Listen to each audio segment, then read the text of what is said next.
Color is a language, one that speaks without words. And the truth is, all colors work together. You just need to know how they use them. Each color has an identity, an emotion it's tied to. Red ignites urgency or a feeling of passion and romance. Blue soothes. Yellow sparks joy. But colors don't exist in isolation. Their meanings shift depending on what they're next to. Take saturated colors. They're often called too loud, too chaotic, but that's exactly what makes them powerful. Saturation can feel like mania, excitement, even anxiety. They pulse with life. They demand to be seen. Used with intention, saturated colors become beacons. They guide the eye. They burn themselves into memory. On the other hand, pastels whisper. They evoke softness, nostalgia, the innocence of childhood. Gray or muted tones ground the artwork. They feel real, earthy, the quiet weight of everyday life. Here's the thing. A bright color cannot shine unless it's surrounded by softness. Contrast gives it power. Knowing the purpose of your colors is everything. Here's a tip. Analyze the artworks you love. Why do they work? Is it the emotion they evoke, the colors, the contrast, the composition? Write it down, study it, learn from it. Is it using complementary colors, triadic, analogous? If you want to get a better understanding, try to eyeball colors from an artwork without color picking. This will get you used to color context and get to know these colors. Take this piece I did, this Madoka artwork. I focused all the most saturated colors on her hair and eyes. Everything else is much more muted, pinks and pastels of pinks. Supportive, because when everything is loud, nothing stands out. By softening the background, I made her the focal point. This nice yellow background makes her stand out even more with that purpley pink hair. And that's the power of purposeful color. I like everything I make to have a pop of color, so instead of shading with a plain gray, I shift the hue. See here, the base color of the hair is pink, but the shadows, they're not just a darker gray or a muddied gray, they're a deep, rich purple. It might seem subtle, but it makes a huge difference. This trick keeps the artwork more vibrant, charming, and full of life. The shading doesn't dull the piece, it enhances it, because honestly, even the shadows deserve a little color too. Since this video is all about how I pick colors, I won't be diving deep into the technical side of color theory. I already covered that in a previous video. Instead, I'll walk you through my art process, from choosing colors to rendering and breaking down the thoughts behind my choices. I'll be drawing these OCs from the winners of my DTIYS contest, but before anything else, I'd love to introduce you to Skillshare, the sponsor of our video. Skillshare is the largest online learning platform with thousands of creative classes in countless categories, taught by industry experts, so you know you're learning from the best, and not from me, because I'm clearly not qualified. If there is any skill or hobby you want to pick up, whether it be 3D modeling, animation, photography, coding, anything whatsoever, Skillshare is your best bet. I've been wanting to pick up 3D modeling for a while now, and this class on the basics of Blender has been helping a lot. Credits to 3D Tutor, by the way. And they also have a ton of classes on animation if you want to pick that up. But actually, they have a ton of classes on everything. Almost everything, really. Like, look at these categories. The good thing about Skillshare is that it's an on-demand platform, which means you can take these online lessons anytime you want. Now, I don't know about you guys, but I really value my time. And Skillshare is just a good platform in general. So, go check it out. The first 500 people to use my link in the description will receive a 1-month free trial. I'll start with the winner in 3rd place. I'm just gonna call them Koi for this video, but their OC is really adorable.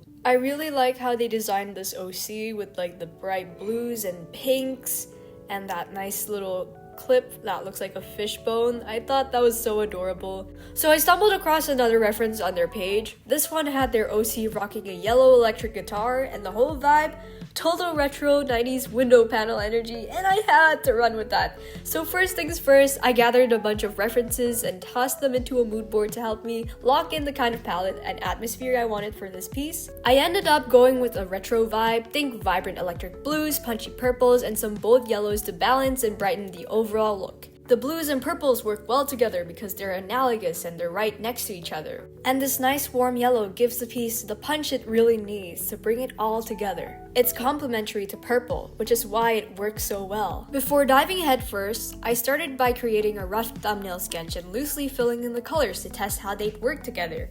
Planning your colors before you get too deep into the rendering saves you a world of pain later on, trust me. If you jump into coloring without any direction, chances are your palettes are gonna feel messy and you'll end up backtracking and tweaking way more than you want, and honestly, that's not what you want. After planning out all the base colors, we're ready to jump into the line art and start rendering. So first things first, I quickly knocked out the line art and filled all the base colors in, and here's where we're at so far. Here's a quick look at the general layer setup for the colors and line art in case anyone's curious, and I added shadows around the edges of both the character and the little doll over here to help frame the focal point. It creates a soft outline that draws your eyes straight to them, like a spotlight. Remember, colors aren't just for making things look pretty, they're a tool, a powerful one. They serve a compositional purpose, guiding the viewer's eye exactly where you want it to go. I like to do this thing where I softly airbrush the skin over the edges of the hair. It creates this gentle, glowing transition, like the hair is bleeding softly into the skin. It gives the piece a kind of dreamy, fairy-like atmosphere. And honestly, it adds way more depth than you'd expect from something so simple. For this rendering, we're locking ourselves into one side of the color wheel, just cool tones, deep blues, rich purples.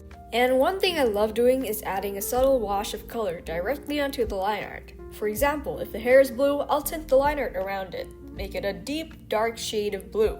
It just makes everything feel more cohesive. Like, look at it, it's so charming. Now when it comes to shading, we're not using flat grays. Even what looks like a shadow here, it's actually a multiply layer using a rich blue laid over the base. Whenever you're shading something, it's super important to pay attention to your values. So what are values exactly? Values refer to how light or dark a color is, regardless of its hue. They're what help you create depth and volume and the illusion of form on a flat surface. Understanding value is like learning the secret language of light and shadow. That's why I always recommend practicing grayscale first. It strips away the distraction of colors and lets you focus purely on the contrast between lights and darks. If you want a more in-depth tutorial on how to render, I actually cover that in 2 of my older videos, so feel free to check those out, but for now, I'll give you the general gist of how I approach rendering. Basically, I keep all my shadows and lights within one side of the color wheel, usually leaning into those rich purples and blues. Since this entire piece is based on that, I use the lasso tool to block in my shadows. And a big thing to remember is shadow stacking. You start with the largest shapes and layer smaller ones on top. This helps build value and contrast. I brushed a slightly brighter pink in the middle to pull the focus back into the center, right where the girl and the plushie are. Everything else was getting a little too blue, so this pink helped balance it out to make the characters pop. Once the main rendering's done, I go back and reintroduce some of the darker blues and shadows at the edges. Now technically, at this point, your piece could be done, but there's always room to experiment. I love hopping into the Filters tab on Ibis Paint and messing around with the hues and color balance. After a bunch of trial and error, I ended up with 3 alternate color schemes that I really liked. Moral of the story? Don't be afraid to experiment. Sometimes the best color combos show up when you just play around and let the piece evolve. Now for the second drawing, I want to walk you through what to do when you're not really vibing with the colors you originally picked. Like here, I made this purposely bad example using super vibrant colors, but the problem is, when everything is loud, nothing stands out. It's just a visual mess. Nothing inherently wrong with vibrant colors, but in this case, it just looks terrible. This OC belongs to the second place winner of my DTIYS contest, Nox_02. Their OC was seriously so cool, and I wanted to lean into a fun complementary color with orange and blue.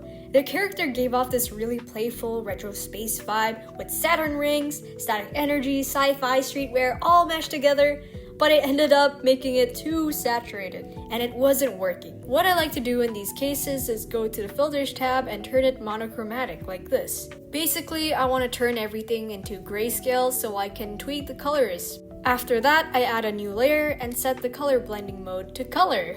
Now you have full control of what kind of colors you really want to use. I can brush a blue on top and it'll turn all blue, or I can brush a purple and now it's all purple. You can mess around with the colors all you'd like. Here I'm just setting down the base colors again and just experimenting with what works. After a whole few hours of experimenting and all of that, I ended up landing on this color scheme, which looks really good.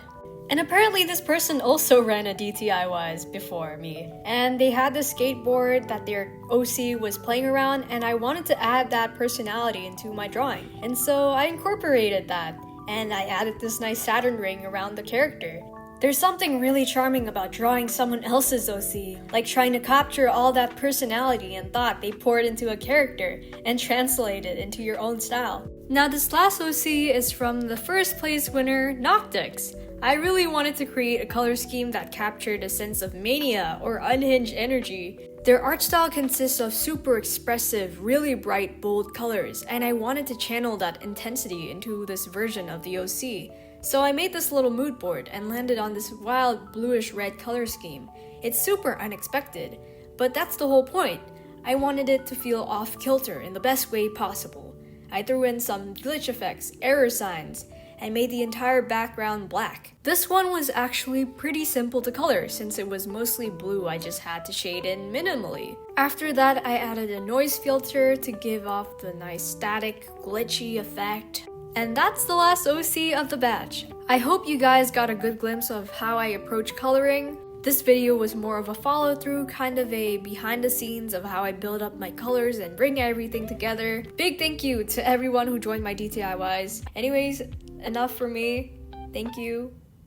Bye.